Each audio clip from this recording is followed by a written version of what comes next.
በዘመናችን የሆነ ታሪክ ነው ምነግራችሁ ይህች ልጅ ከኛው ጋር አብራ ዩኒቨርሲቲ የተማረች እህታችን ነች እንደኛው ግን ጥቂት የሰንበት ትምህርት ቤትን ፍሬ ቀምሳለች በጣም በትልቅ ውጤት ነው የተመረቀችው ስራ እንደምታገኝ እርግጠኛ ስለነበረች እናት አባቷን ከገጠር ይዛ መጣች እዚህ እነሱን ጥዬ መምጣት አልችልም አዲስ አበባ ኖራለሁ ብላ ከገጠር ይዛ መጣለች ስራ ቢፈልግ የለም አንድ አመት ከ8 ወር ስራ ሲፈልግ አላገኘችም ኋላ ፈልጋለሁ ብላ እኔና አንድ ጓደኛዬን ስናወራ እንግዲህ አንድ አመት ከ8 ወር ገመናዬን ደብቄ እናት አባቴን በቀንም አንድ ቀን እየመገብኩ አኑር ያለው የቤት ኪራይ መከራ ነው ብዙ ነገር ጭንቅ ነው እባካችሁ ጥቂት ገንዘብ አበድሩኝና ወደ አረብ ሀገር ተሰደዳለሁ አለች ታይብንላት እንቢ አለች ጥቂት ገንዘብ አዋጣንላት ለሽልማት የተሰጣትን የአንገት ሐብል የእጇን ሁሉ ሸጣ ጉዞ ወደ አረብ ሀገር ትሄዳለች 3 ወር እንኳን መስራት አልቻለችም እግሮቿ ማበጥ ጀመሩ ማበጥ ሲባል ዝም ብሎ ማበጥ አይደለም በኢሞ ፎቶ ልካስናየው አንድ እግሯ በራሱ 3 ሰው ያነሳው መምጠቱ ሆስፒታል ስትመላለስ ቆይታለች ዶክተሩ የመጨረሻ ያለውን ሪዛልት ሲሰጥ ሰውነትሽን ካንሰር የሚባል በሽታ ተቆጣጥሮታል አለ ከቻልሽ የኛን እስልምና ተቀበይሽ አዳያጂ ከኛ ጋር ካልሆነ ግን ወደ ሀገርሽ ሂጂ የማያምን ሰው በአገራችን የመቀር ልማድ የለንም አሏት እነሱ ተማምኖ ሞት አውጀውላታል ዶክተሩ 2 ቀን ቀርቶሻል ብሏታል እዚህ ደውላ እናትየው ጋር ስትነጋገር እናቴ ሆይ እኔ ባለውበት ቦታ አክሱምም ይያለው ዛም ገጠር ይያለን ሲጨንቀኝ ስታመም ጸበል ቦታ ነበር መሄድ አሁን ግን ባለውበት ጸበል የለም ባንቺ ማይጸን ውስጥ 9 ወር ከ6 ቀን ኖር ያለው ያንቺ ስጋ ማለት የኔ ስጋ ነው እባክሽ ሂጂና ተጠመቂልኝ አለቻት የተልኮ ጥምቀት ማለት ይሄ ነው ሂጂና ተጠመቂልኝ ባንቺ ስጋ እመቤቴ እኔን አጥምቃት ትፈውሰኛለች አምናታለሁ ሂጂ አለች ለካ እናትየው እግራቸውን ያማቸዋል እሳቸውም ጳግሜ 1 2 3 2013 ዓመተ ምህረት ልደታ ታውቁታላችሁ ያስባለሁ ሜክሲኮ ልክ ሲገቡ እዛ በስመ አብ ወወልድ ወመንፈስ ቅዱስ አሐዱ አምላክ አሜን ይቺ ጥምቀት የኔ ጥምቀት አይደለችም ልጄ ባለችበት ቦታ አጥምቂልኝ ትላለች እናትየው ገባች ተጠምቆ ሲወጡ 3 ቀን ነው ተጠምቆ ይወጡት ደውልልኝ አሉ ዶክተሩ ለቀን ቀርቶሻል ብሏል እናትየው 3 ቀን የተጠመቁት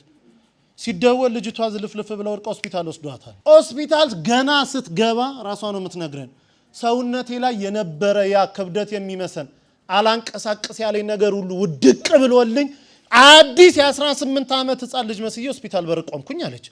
ይሄ ካምሮ በላይ ነው ዶክተሩ እንዴት ሆንሽ ይላታል አላውቅም ትሏለች አሃ አንቺም ካላውቅሽ እኔ ምን አውቃለሁ ይላታል ዶክተር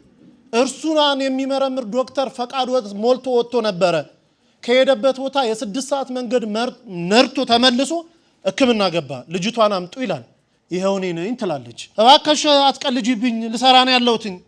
እኔ ልጅቷን አውቃታለሁ ኪሎዋ ይሄን ያለው ደሞ አንዲ ነው አንቺ ደሞ ሳይሽ አዲስ ህፃን ልጅ ነው የምትመስዩ ልጅቷን አምጪ አላት አይ እኔ ድኜ ነው አለች እንዴት ሆኖ ተጠምቄ ከየት አምጥተይ ጸበል አረብ ሀገር አይደለም ወይ ያለሹ ከየት አመጣሽ አይ እናቴ ተጠምቃልኝ እናቴ ልትጠመቅ ስትገባ ወላዲተ አምላክ ድንግል ማርያም ከመልአከ ምክሩ ከቅዱስ ሚካኤል ጋር እኔ ቤት ውስጥ ይመጡ ነበር አለች ጣዋት ስነሳ ሙሉ ሰውነቴ እረጥቦ ነበር ምገኘው አለች እናቴ እዛ ተጠመቃለች ድንግል ማርያም ደግሞ እኔን እዚህ ስታጠምቀኝ ነበር እንዲዳንኩኝ አለችው ዶክተሩ ማልቀስ ጀመረ እንዲህ የሚባል ነገር አለ በእውነት ድነሻል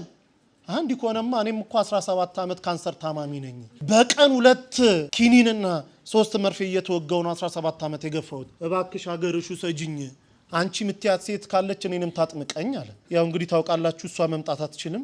እዚህ ደውላ ከኛ ጋር አገናኘችው ሰውየው እዚህ የገባው ሐሙስ 10 ሰዓት ላይ ነው ማታ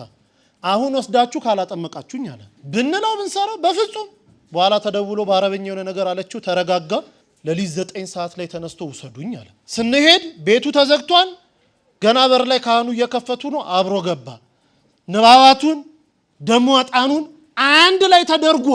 ውስጥ ከሰማ በኋላ የመጀመሪያ ተጠማቂ ሆኖ ገባ እንደገባ መጮን የጀመረው ሲወጣ ሆስፒታሉ ሰዱኝ አለ አረባክ እንደው ቢያንስ አንድ ሱባኤ ሳምንት ተጠመቀ በፍጹም ከዛች ሴት ጋር ሳወራ እኔ ቤት ውስጥ ይሸተኝ የነበረው ሽታ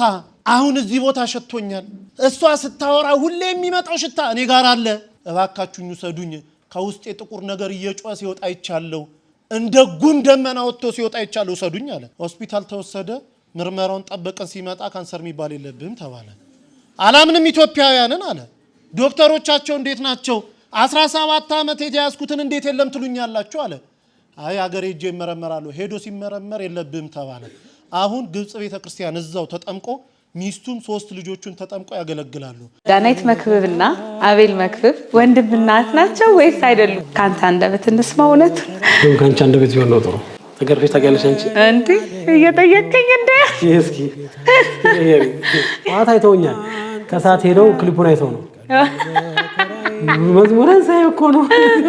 አንዳንድ ሰዎች ምስጮችን ምስኪም አይመስላቸውም። የማን ደጋፊ ነው ኳስ? አሁን ለግሬ ስለምጠናቀቅ አልጭውስም። ከኃጢአተኛው ድንኳን የሚለው ዝማሬ በጣም በቃ ሰው ሁላ ልብ ውስጥ የቀረ ዝማሬ ነው። ላለኝ ቀሏል መከራዬ ለኔ ያደረከው ብዙ ነው ጌታዬ